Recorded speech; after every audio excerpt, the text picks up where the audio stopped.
A partir de agora, você assiste Verdade e Vida.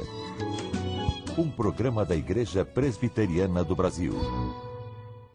A morte de Cristo na cruz foi o maior crime ou foi o maior gesto de amor? Por que Cristo foi à cruz? Apenas porque Judas o traiu por ganância, os sacerdotes o entregaram por inveja, Pilatos o sentenciou por covardia e os soldados o pregaram na cruz por crueldade? Ou será que Jesus foi à cruz porque o Pai o entregou por amor? Ou porque ele foi voluntariamente por amor a você e a mim?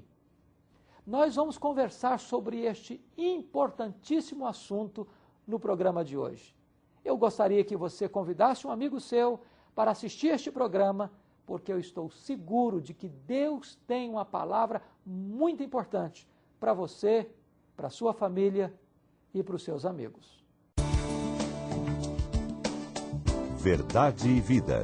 A palavra de Cristo para uma vida melhor.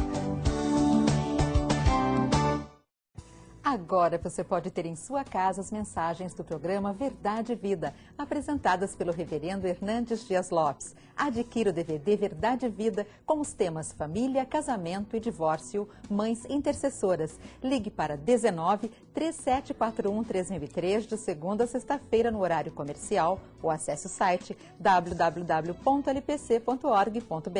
e garanta o seu DVD por apenas R$15 mais o valor do frete. DVD Verdade e Vida, mensagens de fé, amor e esperança. Verdade e Vida. Uma palavra de esperança para um mundo em crise.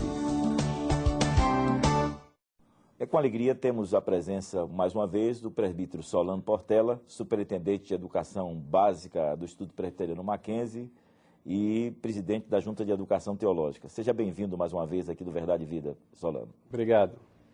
Hoje nós vamos tratar de um assunto que está aí ainda palpitante, a questão da pena de morte, né?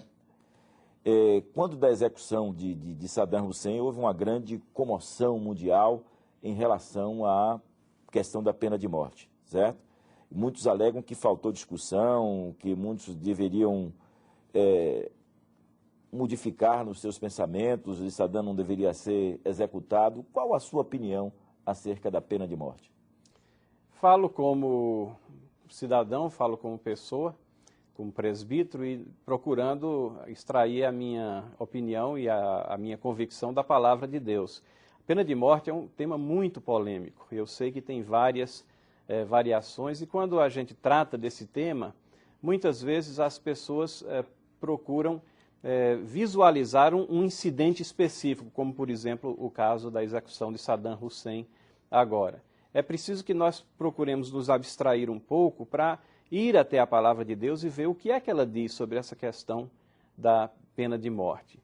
E contrário à noção popular de que a pena de morte é algo primitivo, é algo que foi engendrado pelo homem vingador, é algo que com o transcorrer da civilização, isso daí foi ficando para trás. Quando examinamos a palavra de Deus, nós vemos que a pena de morte foi instituída por Deus, em Gênesis capítulo 9, versículo 6, foi delegada essa penalidade à representatividade governamental na ocasião, que era Noé como patriarca ali depois do dilúvio, e foi dada exatamente não por diminuir a vida, mas por valorizar a vida. A vida é algo tão precioso, tão importante. O homem criado à imagem e semelhança de Deus, e esse é o fundamento que é dado por Deus naquele trecho, que quem tira a vida de alguém perde o direito à sua. E não é uma execução que é feita por Deus, ele não fulmina ninguém dos céus com um raio, ou nem sempre ele abre uma cratera na terra, como fez em algumas ocasiões, mas essa não é a forma usual. Ele delegou a instituição do governo. Essa é a minha compreensão. Muito se falou da questão da pena de morte de Saddam, do meu irmão de Saddam, de outros companheiros seus, mas aqui no Brasil nós vivemos uma pena de morte, talvez não oficial, mas nós vemos aí Polícia matando marginal, marginal matando polícia, não seria uma pena de morte estabelecida em nossa nação? De forma nenhuma. Nós não temos uma pena de morte estabelecida na nossa nação. O que nós temos é uma banalização da vida, um desrespeito pela vida. Nós não temos a pena de morte institucionalizada, nós temos matança indiscriminada. A situação é seríssima no Brasil. No Brasil, nós temos em torno de 50 mil assassinatos por ano. Morre mais gente no Brasil assassinada do que morre no Iraque, em plena guerra civil, nós podemos dizer, entre soldados americanos e iraquianos. Os números lá estão em torno de 20 a 25 mil por ano. Mata-se o dobro no Brasil. Agora, isso não quer dizer que nós tenhamos a pena de morte.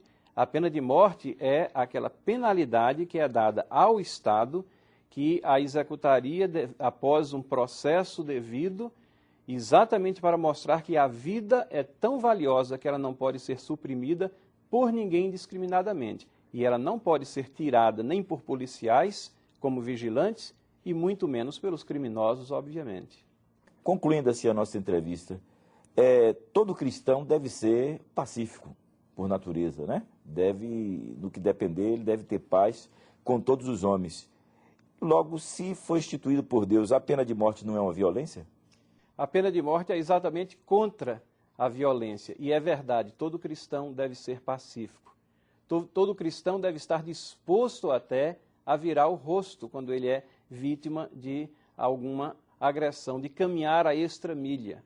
Mas um erro que nós fazemos com frequência é achar que determinações, posturas, prescrições que a palavra de Deus nos dá como pessoas, que ela deve ser extrapolada ou colocada no Estado. O Estado é uma estrutura impessoal.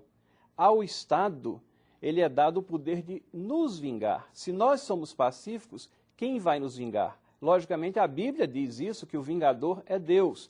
Mas Deus diz que ele delega esse poder ao Estado. Romanos 13, de 1 a 7, fala do Estado vingador. Então, nós temos que ter essa compreensão que o Estado tem que imparcialmente executar justiça, e isso de maneira nenhuma interfere com o pacifismo que nós, como pessoas, devemos ter como cristãos. Muito obrigado, presbítero Solano, pela sua presença mais uma vez entre nós. E nós vamos a mais essa mensagem musical e voltamos com a mensagem da Palavra de Deus com o reverendo Hernandes Dias Lopes. Verdade e Vida. Uma palavra de esperança para um mundo em crise.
A morte de Cristo é o acontecimento mais importante da história da humanidade. É o grande divisor de águas na história humana. A cruz de Cristo é paradoxal, contraditória na mente humana. A Bíblia diz que ela é escândalo para os judeus, ela é loucura para os gentios, mas para nós que cremos em Deus, ela é o poder de Deus. A cruz é o palco onde Deus revela de maneira eloquente o seu amor e também mostra com muita vivacidade a sua justiça. Eu quero levantar aqui uma grande questão, uma grande pergunta. A morte de Cristo foi o maior crime da história ou foi a maior expressão de amor? A morte de Cristo foi acionada pelo braço humano ou foi uma dádiva do amor infinito e eterno de Deus? Eu chamo a sua atenção para isso. Primeiro, para dizer que a morte de Cristo na cruz foi o crime mais horrendo e injusto da história da humanidade. Não obstante, isso não anulou o glorioso e eterno propósito de Deus. E o texto bíblico de Atos 2:23 diz assim, e eu chamo a sua atenção para ele. Sendo este Jesus entregue pelo determinado desígnio e presciência de Deus, vós o matastes, crucificando-o por mãos de iníquos. O fato de a morte de Cristo ter sido um crime horrendo não anulou o fato de que a morte de Cristo tinha sido planejada na eternidade pela vontade e decretos soberanos de Deus. Olhemos em primeiro lugar, então, por que a morte de Cristo foi um crime horrendo. Notem vocês que Cristo foi à cruz, porque os judeus, por inveja, os sacerdotes, por ciúmes, prenderam Jesus. Porque subornaram Judas Iscariotes, que com avareza e ganância vendeu seu mestre por míseras 30 moedas de prata. Jesus Cristo vai à cruz, porque o sinédrio, reunido ilegalmente nas caladas da noite, forjou testemunhas falsas para acusarem Jesus. E o sinédrio não tinha permissão legal de reunir-se à noite durante os festejos de Jerusalém, nem mesmo ouvir testemunhas à noite. E depois, se o sinédrio ouvisse testemunhas, tinha que ouvir testemunhas prós e contras, de tal maneira que o processo armado para sentenciar Jesus à morte estava eivado de erros jurídicos, estava cheio de furos judiciais, e então naquela noite cavaram um motivo para acusarem Jesus. Diante do governador romano, acusando Jesus naquela noite de blasfêmia, um pecado religioso. Diz a Bíblia que na sexta-feira de manhã, o sinédrio voltou a se reunir porque a acusação que traziam para Pilatos era uma acusação religiosa e não lograria êxito diante do prelado romano. Então trouxeram uma outra acusação, uma acusação política, acusação de sedição, de estar contra Roma, de estar contra César. Desta maneira, o sinédrio acusava Jesus de se insurgir contra Deus e contra o Estado, contra César e contra o próprio Deus. E quando Pilatos recebe Jesus naquela sexta-feira de manhã, e pergunta, e examina, e investiga a situação, ele chega à conclusão de que Jesus é inocente. Ele chega à conclusão de que os sacerdotes estão trazendo Jesus por inveja. E ele tenta, de todas as formas e meios, desvencilhar-se de Jesus, descartar Jesus. E para isso, ele toma 4 medidas. Primeiro, ele tenta transferir Jesus para a jurisdição de Herodes, sabendo que Jesus era galileu. Ele tenta descartar Jesus, mas diz a Bíblia que Herodes o devolve. E agora Pilatos tenta uma segunda alternativa. Ele tenta fazer a coisa certa, mas do modo errado. Ele tenta soltar Jesus por meio da vontade popular, propondo ao povo soltar Jesus em lugar do grande criminoso Barrabás. Mas, para sua surpresa, o povo escolheu Barrabás e mandou crucificar Jesus. Ele parte para a terceira alternativa. Ele diz o seguinte: eu vou mandar açoitar Jesus e depois que ele for açoitado, soltá-lo-ei. Ora, isso é contraditório. Se Jesus era inocente, não tinha que ser açoitado. Por que açoitar alguém que é inocente? Ele tentou aliviar a consciência do povo, abrandar a fúria do povo, açoitando injustamente Jesus Cristo. Mas esta situação também não prevaleceu. Mesmo depois de ferido, machucado, torturado e sangrando, Pilatos apresenta Jesus para o povo. E o povo não se condói. Os sacerdotes insuflam o povo e o povo pede a crucificação de Jesus. Pilatos então parte para a sua última alternativa. Ele manda trazer uma bacia d'água e lava suas mãos dizendo: eu estou livre do sangue deste inocente. Mas o povo, insuflado pelos sacerdotes, gritaram para Pilatos: se você solta esse Jesus, você se torna inimigo de César. E este foi o ponto que mexeu com as conveniências de Pilatos. Porque, na verdade, ele queria agradar o povo, em vez de atender aos reclamos e à vontade esclarecida da sua consciência, que tinha garantia de que Jesus era inocente. E diz a Bíblia que ele entrega Jesus para ser crucificado. O apóstolo Pedro, quando se levanta lá em Jerusalém, no Pentecoste, foi absolutamente corajoso em denunciar os judeus, em expor o pecado dos judeus, dizendo: vós matastes a Jesus por mãos de iníquos.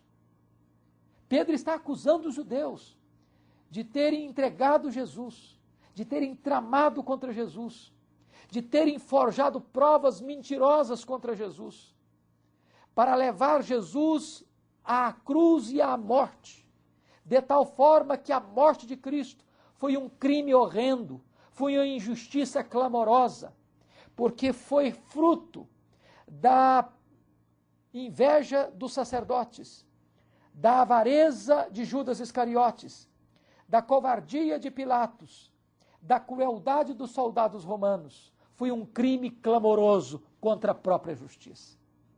Mas eu preciso lhe dizer que a morte de Cristo não foi apenas um crime horrendo. A morte de Cristo foi a maior expressão do amor de Deus por você. Na verdade, Jesus não foi à cruz porque os judeus o traíram. Jesus não foi à cruz porque Pilatos o entregou por avareza. Jesus não foi à cruz porque Judas tramou contra ele por amor ao dinheiro e porque Pilatos o entregou por covardia e medo.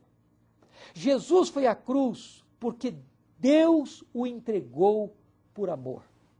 A Bíblia diz que Deus amou o mundo de tal maneira que deu o seu Filho unigênito para que todo que nele crê não pereça, mas tenha a vida eterna.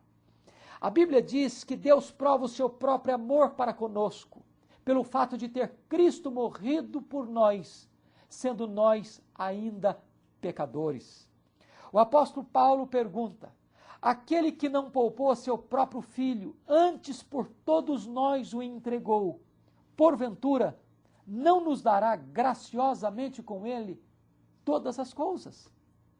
Note você que a cruz é o palco onde resplandece de maneira mais bonita e mais eloquente o grandioso, insondável, infinito e eterno amor de Deus por você.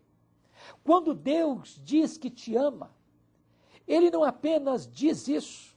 Deus poderia escrever isso em letras de fogo nas nuvens, mas Deus esculpiu esta mensagem na cruz do seu Filho, porque Deus amou alguém que não merece ser amado.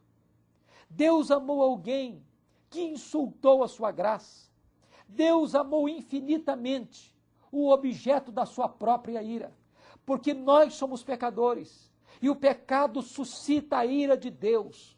Mas Deus, por amor, entregou o seu Filho para morrer em meu lugar, em seu lugar, em nosso lugar, para que nós não sofrêssemos a penalidade justa do nosso próprio pecado, para que nós fôssemos perdoados, redimidos e salvos. A Bíblia nos mostra, então, que a cruz é onde Deus diz para você, não com palavras, mas com atitudes de abnegação, de entrega, de amor desvelado, de amor infinito e eterno, de amor sacrificial, que Ele ama você, que Ele se importa com você, que Ele fez tudo por você, que Ele deu tudo por você, que Ele deu-se a si mesmo. Ele deu o seu próprio Filho para morrer em seu lugar e em seu favor. A Bíblia diz que Jesus Cristo foi à cruz, não porque Ele foi um mártir, Ele não foi arrastado para a cruz, como se amarra um cordeiro à força e o leva à força para colocá-lo no holocausto. Não. A Bíblia diz que Jesus Cristo foi voluntariamente para a cruz. Ele disse que ninguém tira a minha vida, pelo contrário, eu voluntariamente a dou. Jesus não foi um mártir, no sentido de que ele morreu por uma causa sem saber as consequências. Ao contrário, a Bíblia diz que o Cordeiro de Deus foi morto desde a fundação do mundo. O plano da sua salvação não foi um plano feito de última hora. Não foi porque o plano A fracassou, Deus teve que lançar mão de um plano B. Ao contrário, a Bíblia diz que Deus te amou com amor eterno. A Bíblia diz que Deus planejou salvar você desde toda a eternidade. A Bíblia diz que Deus escolheu você para a salvação antes dos tempos eternos. Que Deus pôs o seu coração em você antes de criar o universo.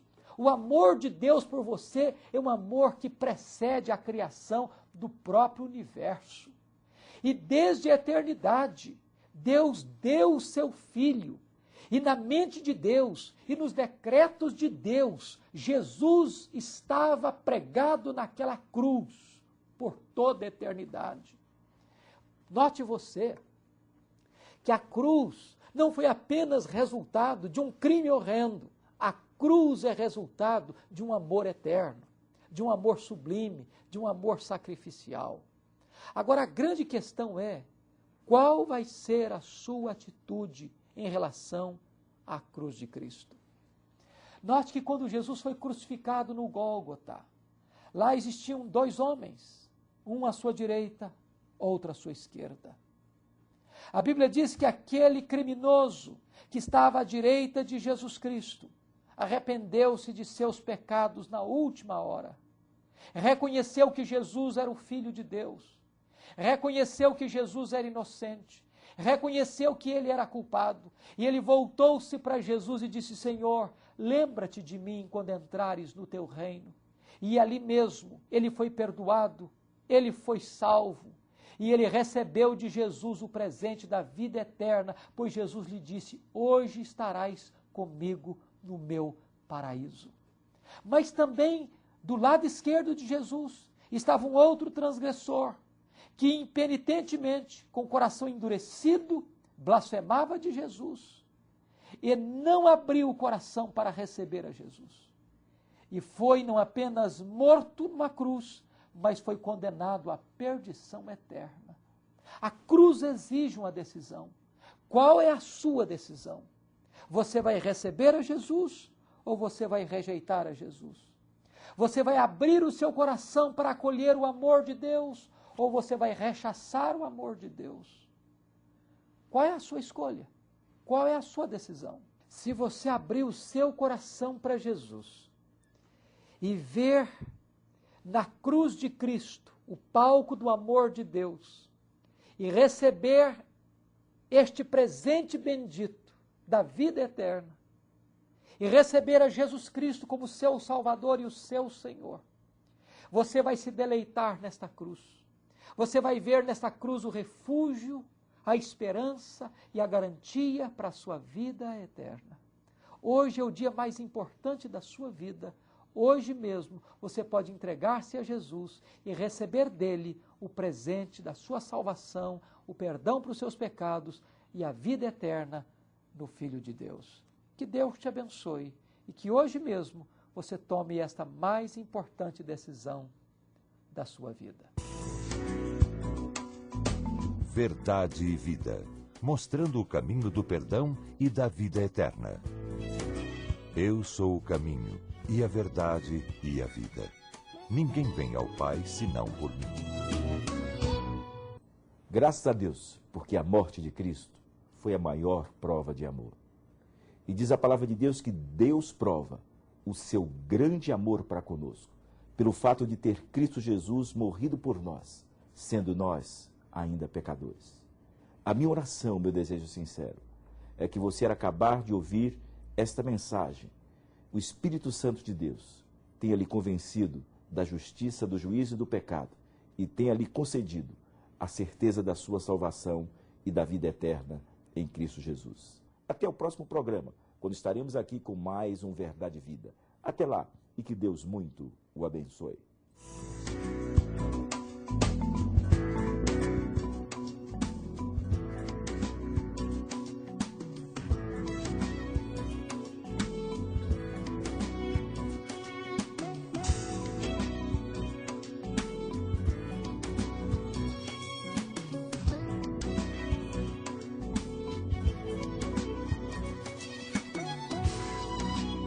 Verdade e Vida. Um programa da Igreja Presbiteriana do